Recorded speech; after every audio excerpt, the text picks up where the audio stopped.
Hey everyone, we are back with the plant-free MD, Dr. Anthony Chaffee. It's been a week or so since we've last spoken, and first of all, happy birthday. Oh, thanks, man. Appreciate it. My pleasure. And even though you're in your home, you're in the scrubs, so that's just fantastic. Yeah, thanks. Well, I just came home. I just had a minute, so I was able to run back. It's much easier to talk here than in the office. Yeah, absolutely. You've got a good setup there. Okay, so today's topic is a heavy one and somewhat a technical one as well. So we'll step through it slowly so that everyone, myself included, can understand what's going on. We're going to talk about cancer, and this is a topic that is particularly interesting for me because at Mackenzie's Meats, two of our most loyal customers who buy every single week are both recovering from cancer. They buy fatty beef. They like the high fat content. They're both women. And I know for a fact that a strict carnivore diet has been absolutely crucial to their recovery from life-threatening cancer. So when Dr. Chaffee suggested this topic, I thought it was a really interesting one to dive into. So welcome, Dr. Chaffee. I'm looking forward to getting into this. Yeah, thanks very much. Yeah, I'm looking forward to it as well. Cool. So I know this is basic, but could we just do a very short and simple explanation of what cancer is? Yeah. So cancer is basically a misdevelopment of your own tissue. So your tissue starts behaving abnormally. So you may have skin cells that start behaving as not skin cells. So there's generally considered 8 cardinal mutations and changes that cause or define a metastatic cancer. So it has to be able to do a lot of different sorts of things. These cells have to behave in a certain way, and all together these things are able to act as metastatic cancer. So these are formerly normal cells that have then changed in some way for some reason. There's contention on exactly what causes that and what precipitates that, but either way, these started out as your own tissue and then have changed in form and function and are now acting abnormally. And the problem with them is they grow abnormally, as we know, but they also move around and they spread through different systems in your body, and they can start growing in different organs, and they cause multi-organ failure. They can damage you in multiple different ways. You can get sick easier. And eventually you can succumb from this for various reasons, either because this has caused so much damage to so many organs, you get multi-organ failure, or because you're just so susceptible to infections that you die from an infection. And obviously not everyone does succumb. Thankfully, quite a lot of people can recover. We're made up of millions of different cells. They effectively aren't functioning properly. They go bad, and then we become sick, and we're susceptible to all sorts of other things going wrong throughout our body. And that's yeah, exactly. And generally, the ultimate cure is complete excision. So if you cut out all of the cells, then those cells don't exist anymore and they go away. But when these things, because they can spread, and they can spread very easily, and you aren't able to see microscopic evidence of this while you're doing surgery, they can spread and then they can metastasize. But you get something early, you cut it all out, generally you can cure for basically everything except brain cancer. We find that if we even remove entire hemispheres containing cancer, it'll pop up on the other side potentially for primary brain cancers. So that suggests either this stuff is spread very quickly, or it's an overall disease process that's happening, and this is just going to keep popping up in different parts of the central nervous system as well. Okay, yeah, sure. I mean, brain cancer, terrifying. I suppose if you had cancer, skin cancer, it happens all the time, particularly here in Australia.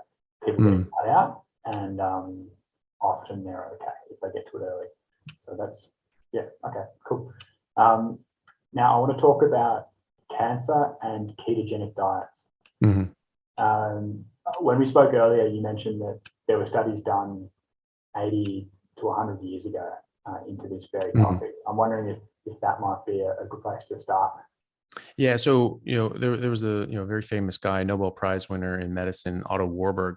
He got the Nobel Prize in, I believe, 1931 for discovering that cancer cells don't use oxygen. So they don't have aerobic respiration. They use anaerobic respiration. We can look at this now, and we now know that cancer cells have to open these glucose channels. So they still run on glucose, blood sugar or whatever, but they need massive quantity, increased rates of it. So they generally pull in about 400 times the amount of glucose that your normal cells would do. And so that's because they run on anaerobic respiration, because they don't really have functional mitochondria. And that's something that will come into something we talk about later with the causes behind cancer and some things that people are approaching it. So just to stop you there, so anaerobic, does that mean that it's using glucose for energy? And so if we're doing anaerobic exercise, we're using glucose for energy. Is that the difference? Yeah. So anaerobic just means without oxygen. Okay. That's anaerobic. So aerobic means with, air, with oxygen. Okay. So aerobic respiration means that you're using oxygen in the Krebs cycle and so forth, and you're producing ATP. So when you use oxygen in aerobic respiration, you get 36 ATP molecules. When you're anaerobically doing this, you only get 2. Okay. So it's much more efficient to use oxygen, which is why animals use oxygen. Yep. Cancer cells don't. And so they need way more glucose. So this is per unit of glucose, right? So, 1 molecule of glucose, anaerobically will get you 36 molecules of ATP, whereas anaerobically will only get 2 for the same molecule. And they're byproducts, right? Like lactate and so forth. And that's why we get that burn, because you have this lactic acid buildup, but then you have this called your oxygen debt. You breathe heavily for a while, then you stop breathing heavily, and that burn goes away. And so that's why it's kind of stupid when people say they work out and then 2 days later, like, oh, it's all this lactic acid, like that was gone days ago. But so that's the thing with cancer, is that they only work by anaerobic respiration. That's what Otto Warburg found.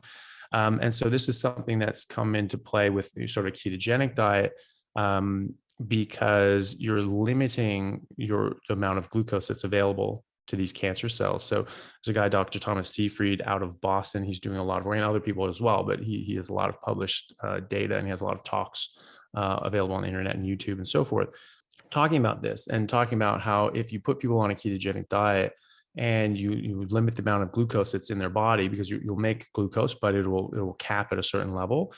They also run on glutamine as well, and so he is developing pharmaceuticals that block out glutamine in your body. And so these are 2 of the major energy sources, food sources for cancer cells. And he's finding that you get extremely good results.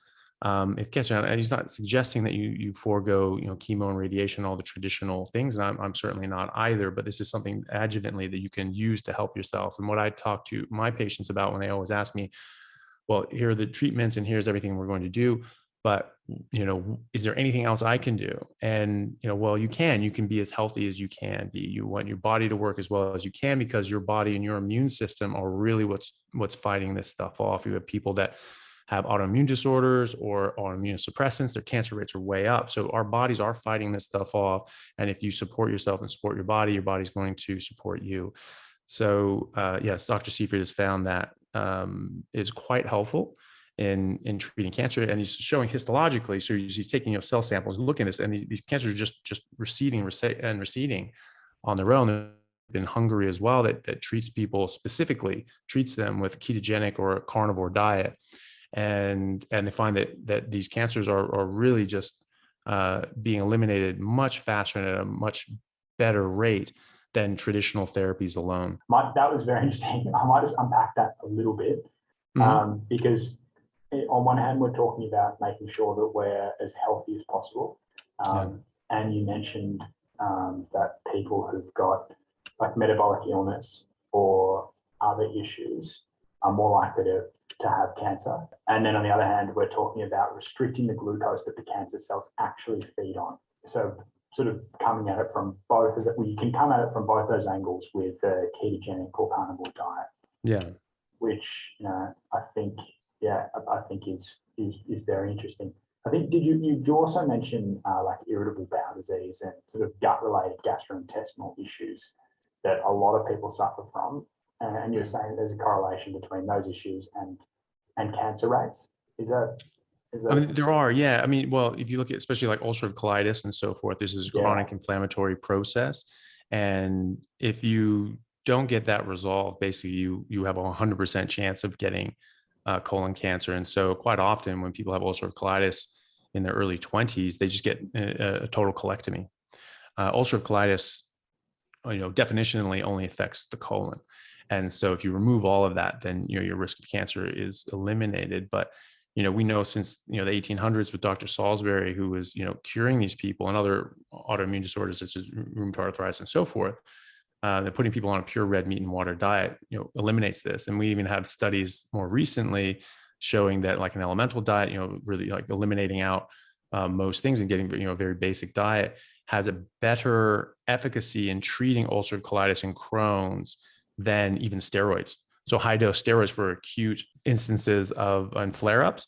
And, so it's better at settling down those flare-ups. And it's also better at maintaining people, without flare-ups.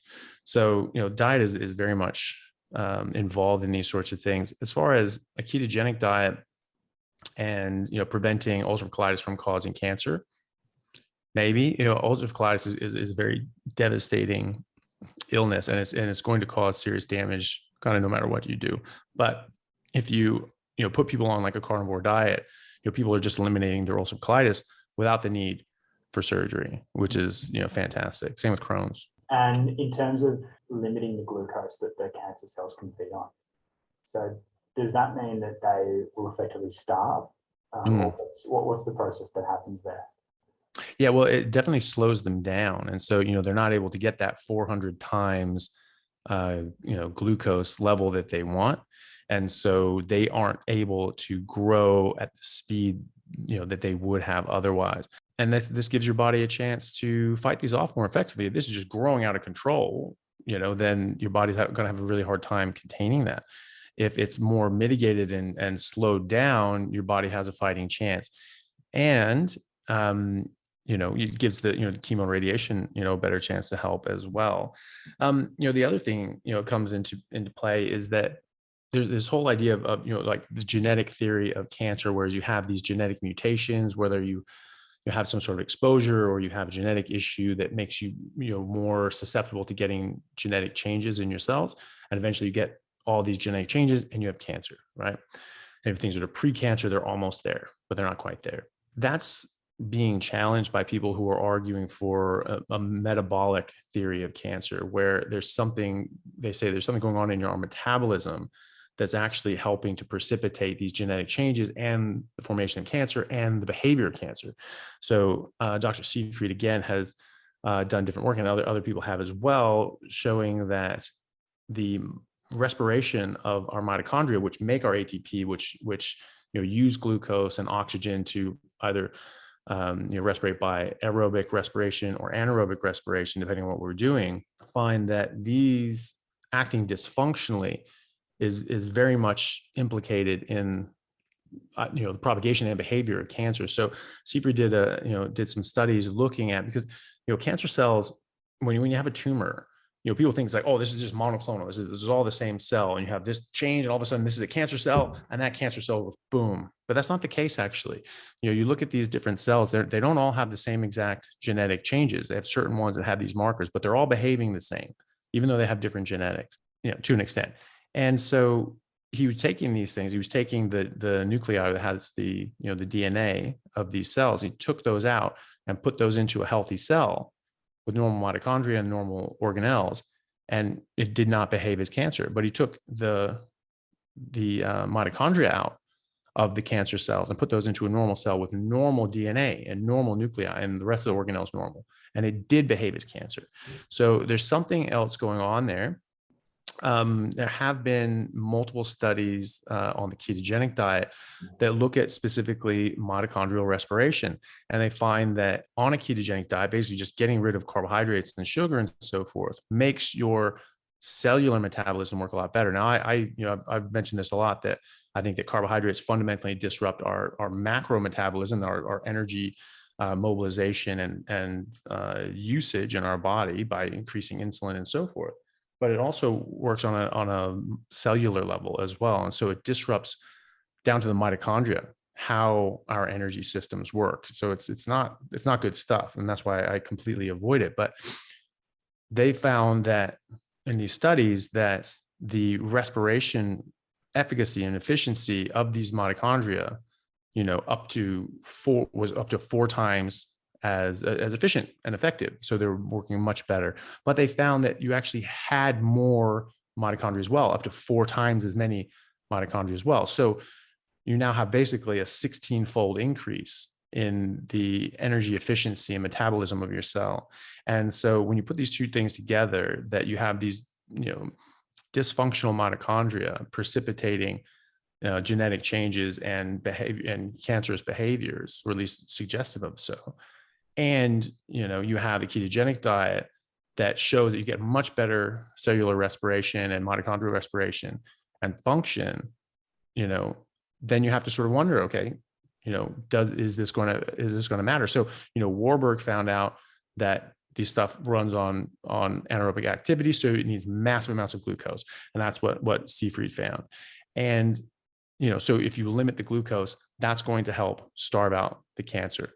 But if you are getting, if you're getting rid of carbohydrates, that's going to make these cells function more normally anyway. So that might be a factor that actually helps reverse the disease process, which is cancer. And that's something we need more studies on, and we need more data on, but it's certainly a very interesting avenue. Definitely. Okay, so that was fairly technical for your average person.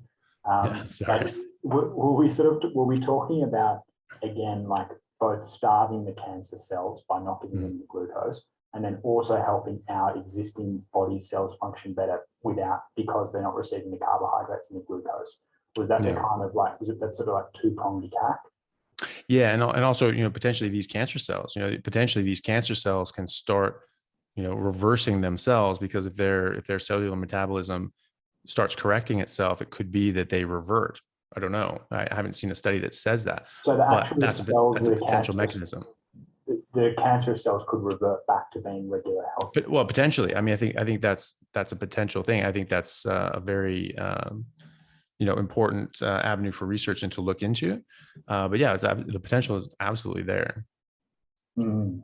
And that's potential for like the model for why these things behave as cancer, and you sort of reverse that. You take that away, you're getting to the root of the disease process, and so instead of treating a symptom, we're treating a cause. And so if that's one of the causes and you take away that cause, you're knocking the legs out from the disease process. I'm sort of thinking about like your average person, how they can take this information and apply it to their own lives. I suppose like the obvious way is to make sure that you're metabolically as healthy as possible, and perhaps experimenting with a ketogenic or a carnivore diet could be a really good way to ensure that you're as healthy as you possibly can be.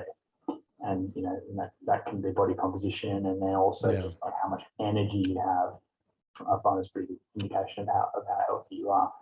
And I mean, I'm trying to think that if I was like diagnosed with cancer, I would certainly do a hell of a lot of research and try and find if there was something that can help me. I mean, should people be reading into more of Dr. Thomas Seyfried's stuff, or where should people go to get more of this information? Yeah, I think Dr. Seyfried is is a very good source for this. He's published a ton of stuff. It's spelled Seyfried, and we can use put some We'll link to it. Show notes and things like that with links to some of his stuff, where people can find him. But it's obviously people should do their own research as well. There's a lot of conflicting data out there. There's a lot of people that tell you like a vegan diet is really going to help you and so forth. And maybe it does, but in comparison to what, that's always my argument with the vegans. Say, well, I feel so much better. You're having these better outcomes. Like, okay, compared to what? Did you only drop off meat? Usually not. Usually they say, oh, I've gone whole food. I stopped eating sugar. I don't drink soft drinks. I don't go to dinner. Like, I make all my food and so forth. I'm not really eating, carbs and processed crap. So they're changing a lot of things. Most of the things that they're eliminating is actually, plant and sugar material. Okay. Not meat. They may have gotten rid of meat as well, but that's throwing the baby out with the bathwater. They shouldn't have done that. But they've eliminated things off that are quite bad for them. And so they feel better. Of course they feel better. They've just gotten rid of some things that are very toxic to them. So, compared to people eating really the wrong thing, the worst things, people eating, a vegan diet and, that isn't optimal, is going to give improvement. Obviously it will, but that's not to say that's the best thing that they can do. And so it's important for people to sort of, look at the evidence and weigh the evidence and see how strong it is and see, what they think and what they believe, because one of the most important things with cancer treatment is you really need to buy into your treatment. Whatever your treatment is, whatever you're going to do, you need to believe this will work, because it just seems to be one of those things that when people are just like, yep, positive attitude, this is going to work, we're going to do this, we're going to go right after this, they do better than the people that have just basically succumbed and just say, there's no hope, there's nothing I can do about this is me, I'm not going to make it. They do quite a lot worse generally when they give up hope like that. Totally. Yeah, that's really powerful. I mean, like most things, I suppose it's between the ears. If you're willing to do the work and you believe that whatever you're doing will work, and that you're going to survive, I imagine that would be a massive factor. And it would flow through to everything. If you are going to do a vegan diet, as you say, make sure it's a really clean, whole foods vegan diet. If you're going to do some form of exercise, you make sure you're doing your exercise every single day. You make sure you're not drinking alcohol and that you're giving yourself the best chance. So yeah, that's obviously a huge factor.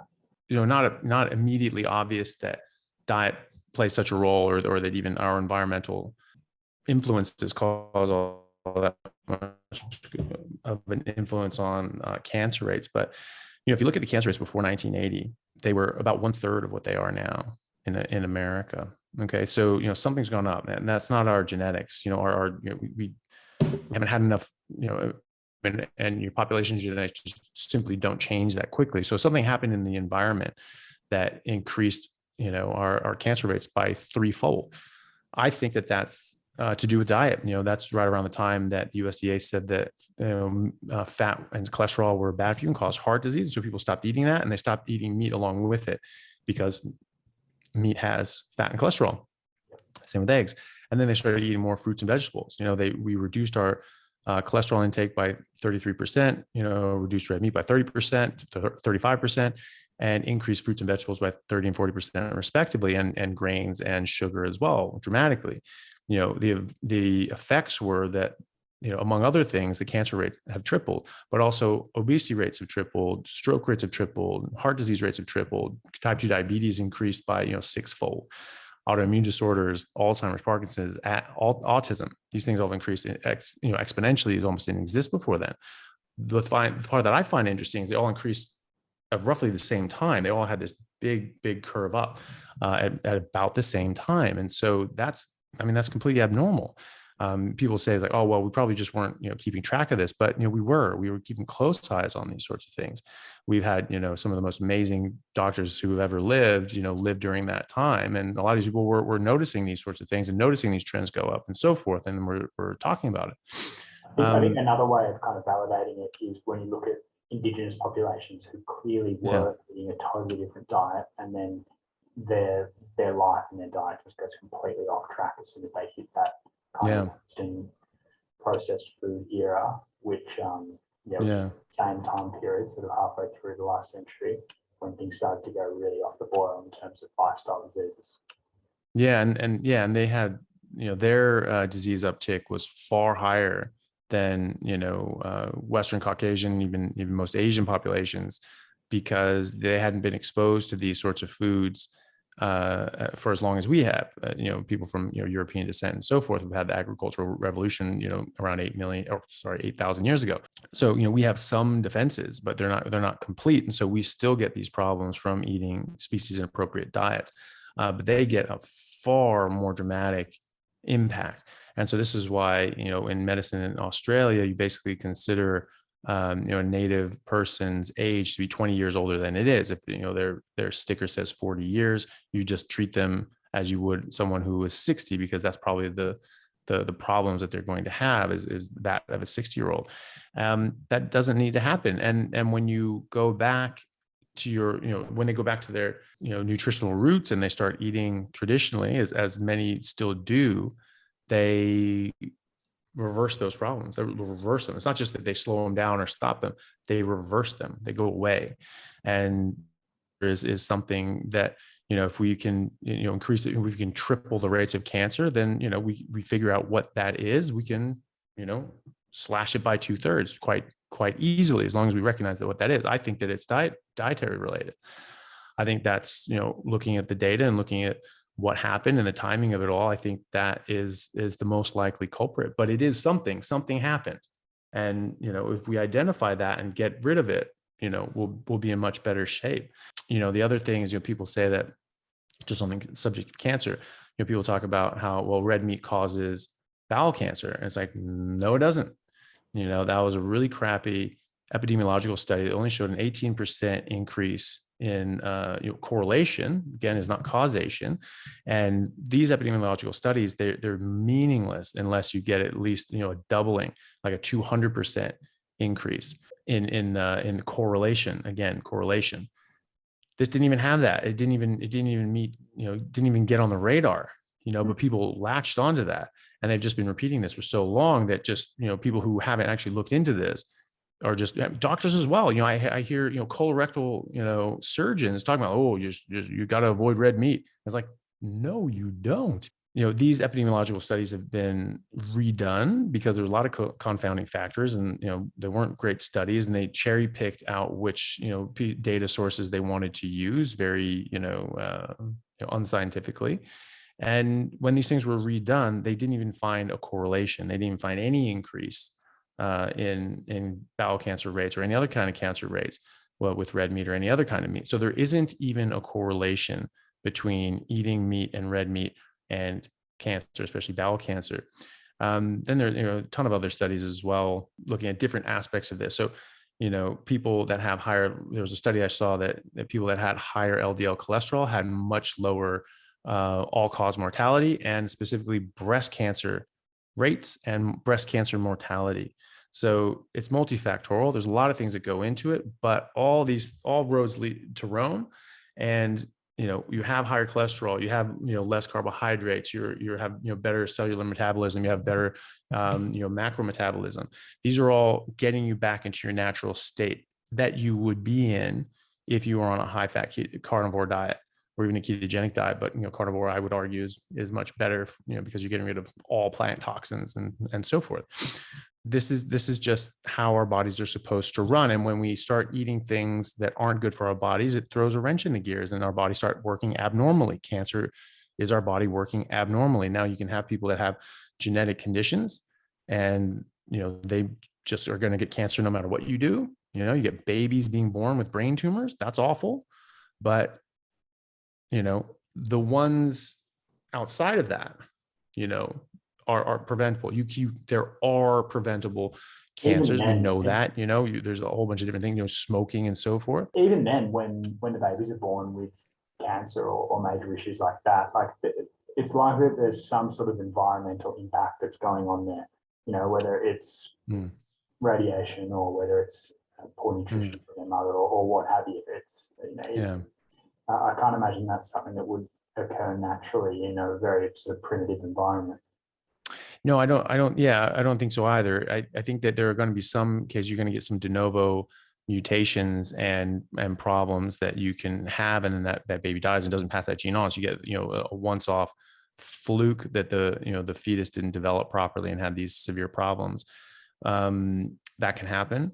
But I do wonder, as you suggested, like how many of these are preventable as well based on the diet of the mother. If the mother was eating like a carnivorous diet, would her child have had that? I don't know. It's impossible to answer that right now. But once you get enough people having fully carnivorous pregnancies, maybe you can start seeing that. That instance where you have cancers forming in a child that young and that early is super rare. So it may not be that we may not be able to get the population numbers that we need to really look at that for quite some time, if ever. But you have to wonder, because this certainly affects us as adults. It affects the elderly much more than it affects the middle-aged people and young adults, but it affects the developing the most. So a developing fetus is going to be hit hardest by an inappropriate diet.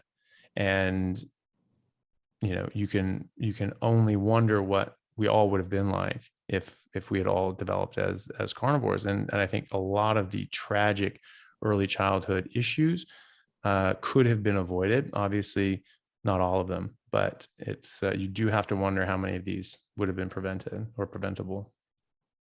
Yeah, it's such an interesting topic, that early childhood development. Like, what could we all have been if you had that? I mean, you're never going to have a perfectly optimal scenario, but if you did have sort of something close to it in terms of body and mind development, Yeah. All right. Is there anything else you wanted to add on the cancer topic, Dr. Chaffee? No, I think that covered a lot of it. I think, I would encourage people to go look at, Dr. Thomas Seyfried's work, his papers and his talks. I brushed on, a bit of it, and hopefully I didn't misrepresent his work too much, but, or getting, many of the specifics wrong. But if you want, in-depth analysis on those sorts of things, definitely check his work out. He's on YouTube, and his papers are, peer-reviewed major publications. Awesome. Yeah, I'll be doing some research into that, and I'll share some links in the show notes to sounds good as well. Excellent. All right. Dr. Chaffee, the Plant-Free MD, thank you very much for delving into that complicated topic. I feel like I know a little bit more than I did before, and I realize there's a lot more to know as well. So I really appreciate you sharing that. Yeah, not a problem. I'm happy to have a chat. And yeah, obviously it's a massive subject, and there's much more to cover, but that's good for the broad strokes anyway.